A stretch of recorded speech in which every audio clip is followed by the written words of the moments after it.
It's a privilege and honor to be invited here this morning at Northern Trust to share with you some of our golf experiences as members of Special Olympics New Jersey, and as well as how the New Jersey Golf Foundation has impacted our lives. But first, we'd like to recognize Julie and John and Taylor and the rest of the Northern Trust team for their hospitality today, as well as the Ridgewood Country Club for hosting this tournament this last year, and congratulate Bryson DeChambeau for his outstanding victory winning this year's Northern Trust Championship. Golf is a funny game, as all of you know, but one that offers so many challenges and rewards.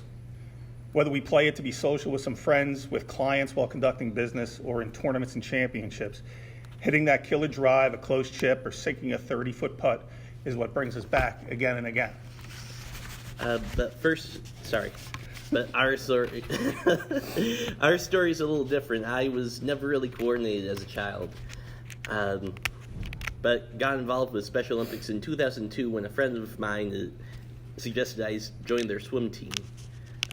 His mother is a tough coach, and we trained from October through the end of May for the summer games of that year in June. Surprisingly, I found I was pretty good at it and won a bag full of medals through with the years. Well, after years of competing, my dad asked if there were any other sports Special Olympics offers. So in 2008, I started doing some research on Special Olympics and found that they offered over 20 sports year-round here in New Jersey, one of those being golf.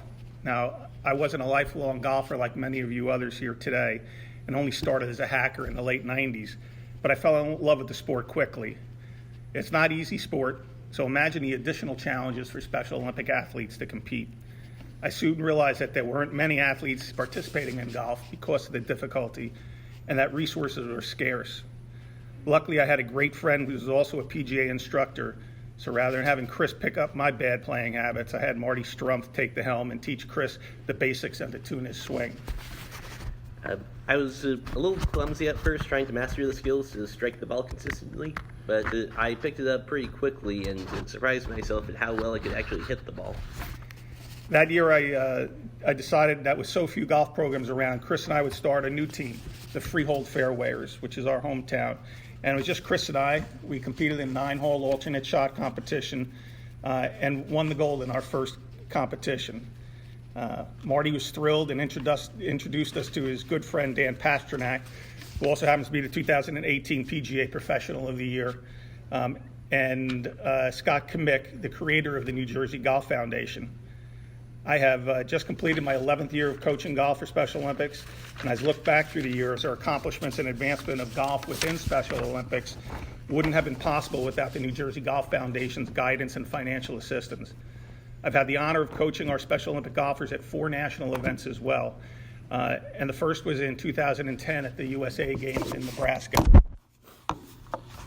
I mean, that was really an awesome experience, as the New Jersey Golf Foundation provided the team with personalized bags for the games, which not only made us proud to be on Team New Jersey, but also made it easier for us to find our bags among the hundreds at the event.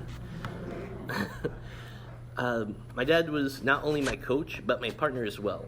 And despite competing against teams with scratch golfers as partners and my dad's high handicap, we won the gold by exactly 1 stroke.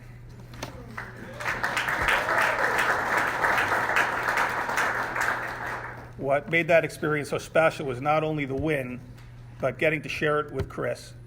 Walking the fairways, discussing our shot options, making tough shots, supporting each other on our mishits, and enjoying the ultimate father-son experience. After returning home, Chris Hunt, the current executive director of the New Jersey Golf Foundation, approached me about the 3 pillars the foundation provides support for: youth, military, and special needs. And they also support, in addition to Special Olympics, L's for Autism. Chris asked me for my help in trying to grow the game within Special Olympics. So, in 2011, my dad had 2 other athletes interested in joining our team, and he ran practices in our backyard and at some ranges. In 2012, my dad got a much better response, and the team grew to 13. And it took And with his new commitments, he convinced me to challenge myself to play on my own. I took that challenge seriously, and through the support of the New Jersey Golf Foundation, I continued my training with Marius Strumpf and won gold again. By 2013, Dad decided it was time to teach basic golf to all of the younger athletes joining our teams. And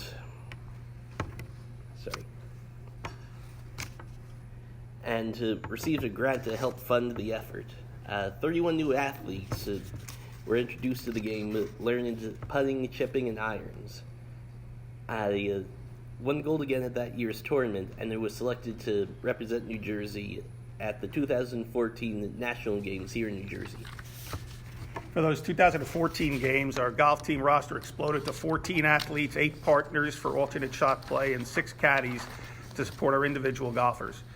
It was a bit overwhelming for a coach as they spread out all over the state, so I called Chris Hunt again to see what we could do to arrange for individual training to best prepare them for the competition.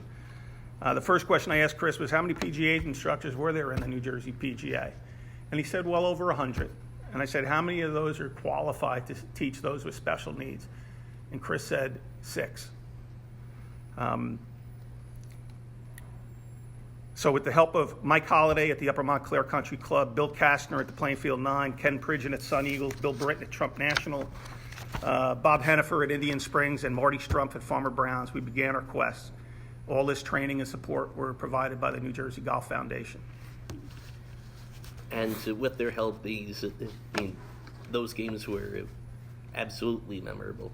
The whole team got these awesome personalized bags, matching golf shoes, and of the 14 athletes, 6 were chosen from our home team, the Freehold Fairwayers. The friendships we built through those games continue to thrive, and the memories that we created there were priceless. I parted the first hole of the tournament and led wire to wire, taking home the gold again.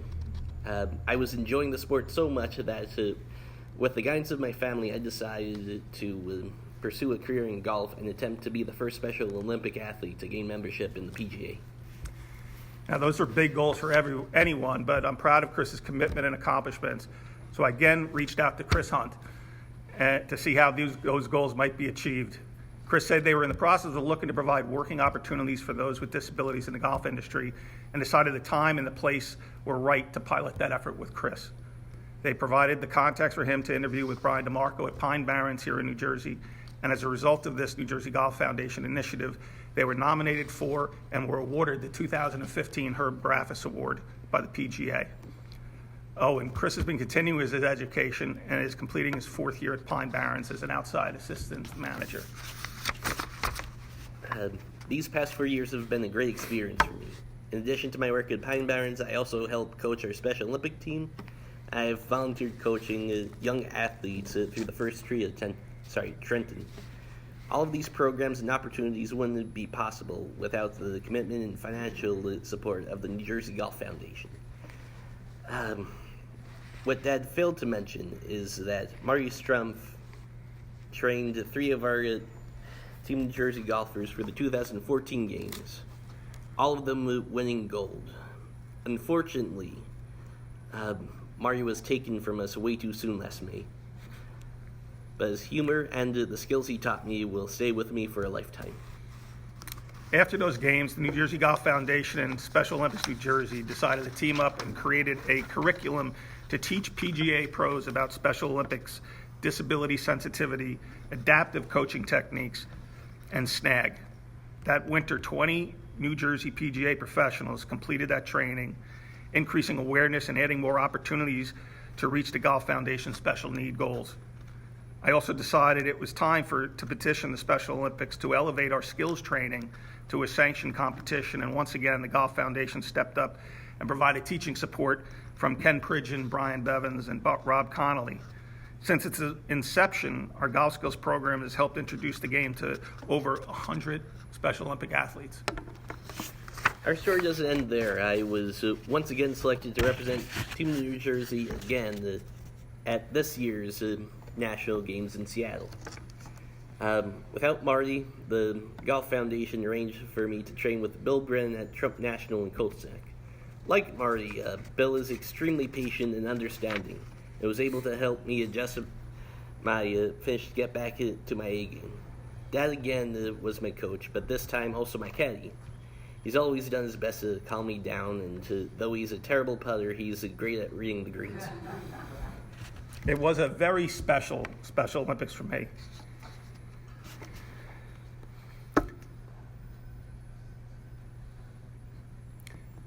Being able to walk the fairways again and help direct Chris in his club selection and his club and shot selection. We made some amazing memories that week, and though Chris fell short of the gold, his silver medal performance was still 4 strokes better than his wire-to-wire win in 2014. ESPN followed us around for our last round, concentrating on that father-son bonding that makes this game so special. I can't say enough good things about how the Golf Foundation's work with the military as well as youth and their in-school programs has impacted our community.